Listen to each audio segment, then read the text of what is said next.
One of the consequences of Kant's transcendental idealism, a consequence which is almost always ignored by academics, is that it leads to an overpowering of nature, even though this may not be intended so by Immanuel Kant himself.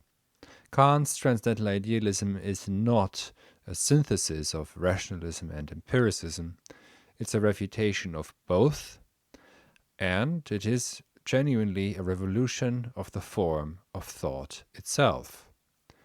It would be little surprise if you've never heard of this, of the fact that transcendental idealism allows us to overpower nature.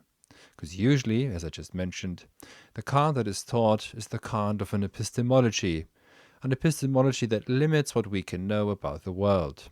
But that is at best half the story. In fact, what really happens with Kant, and we will discuss this in great detail at my upcoming Kant course, which starts this week on Saturday, is that yes, there is limitation to the excesses of reason and the hubris of the understanding, but a limitation really of what appears to us. In fact, nature herself, in her own being, does not really factor prominently for Kant at all. Physis on, what physis is in and of itself, as is Aristotle's question, is not Kant's question at all. So we could say that with Kant, nature is really reduced to layers upon layers of fiction. There's a transcendental illusion, and this illusion is at the heart of the so-called natural sciences today, with its models and its simulations about the supposed fundamental reality of the world. The sciences present us not with actuality, but with pre-formed frameworks.